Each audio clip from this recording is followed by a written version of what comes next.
Welcome back. Today I'm visiting Lars Blank at the RWTH Aachen University, and we're talking about his opinion on the development of bioeconomy.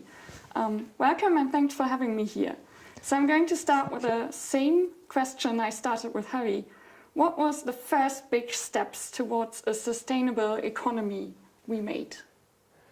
I think really that we are talking about.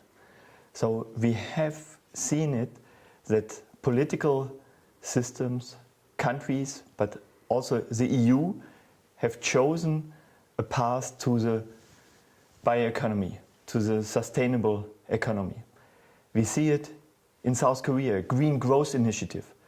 We see it worldwide that we identified that we can't in the future derive everything from non-renewable resources. Sure, Club of Rome, 1970s, that growth is limited, we know, as a microbiologist, as in my case, for sure. But now we have it really in the political system. Do we have it really also in every society? If you speak with people on the street, bioeconomy, maybe not. The word bio, and that we have to think about resource use, I think most people are aware that we have to do something about it. I think that was the first important step, and then it's important that we go ahead. Development just started kind of in the industries. We still have a long way to go, but what do you think, how far can we get in the next 10 years?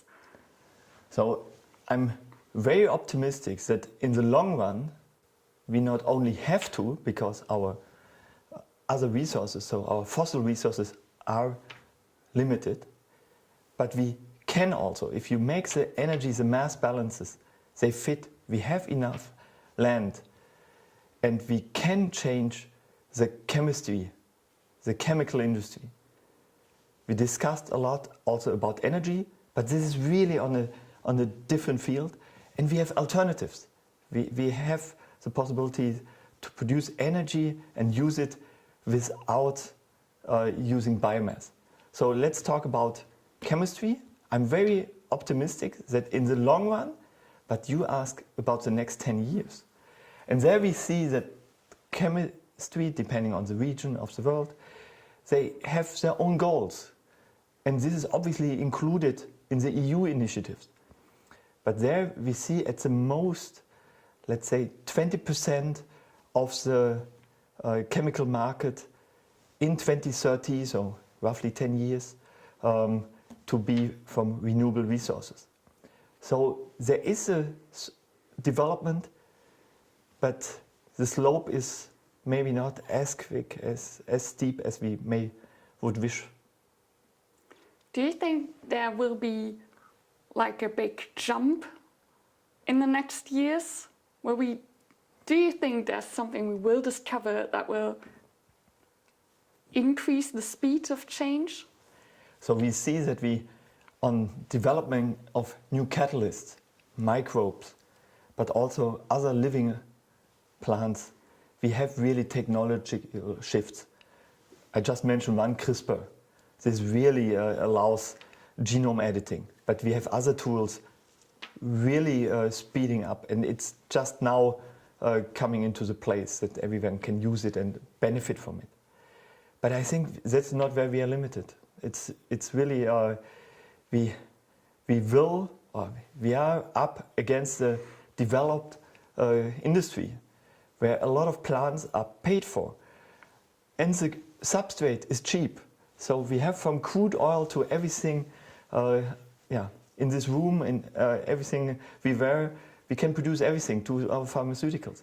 Develop value chains to replace these from a different carbon source. I think it's not only technology, it's also price, and it's an agenda we have as a society. So we need to change our society agenda then. And how do we do this? Yeah, that's a very good question. And we see that, especially in Europe, almost in every country, there's a Green Party. This topic is not that new, because there was this Club of Rome report in the 80s, there were a lot of green parties initiated. So we have that on the agenda, and we see it that it comes into place. But how do we change? I think the symbols would be to change the crude oil price. Yeah, that's in practice very, very difficult because it has absolute implication to our pockets and how much we can consume. And then we are back to that we have to reduce also our consumption. It's a little bit back to the customer. But so I'm optimistic in a few sense, like the energy market. We see that now wind and solar becomes cost competitive. And then suddenly, yeah, the change is absolutely feasible. You see it in Germany. We are located not 20 kilometers from the next brown coal pit. It's enormous, this hole. If you have never been there, it's a place to go. It looks like on the moon. And we are discussing it as a country, 2038 we stop finally with the last coal plant.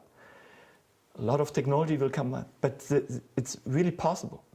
And then we have to see how we get into the bioeconomy. Maybe one possibility would be to take the full cost of our doing. So the drought, the storms, and what else society has to pay for. Maybe then we have a quicker chance, because it will happen, because at one point the fossil resources are gone. But that's too slow, at least in my opinion. Yes, I'm sharing that opinion. Yeah. So what can every one of us do to promote this change? Yeah, I think be somewhat resource aware, and we see that we as a customer, if we drive the demand, then obviously the supply directly reacts. And we see it in every grocery store, at least in Germany. We see one bioproduct after the next coming up. I'm still not fully sure if the purpose why it's a bioproduct is so clear, but anyway, we see there's directly a shift in the supply chains. And we have other examples. The plastic discussion is so prominent now in worldwide discussions, but also in Germany. Now our grocery stores are reacting.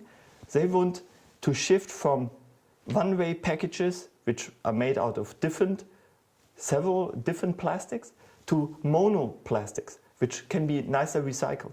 So they immediately reacted in 6 to 9 months because the discussion was so overwhelming. So, and this came obviously from some NGOs, but it's also from the customers who buy the product. All right. Thank you for these insights. And now it's up to you. What will you do to promote the change we need in this world? And what is your opinion about how this change will happen?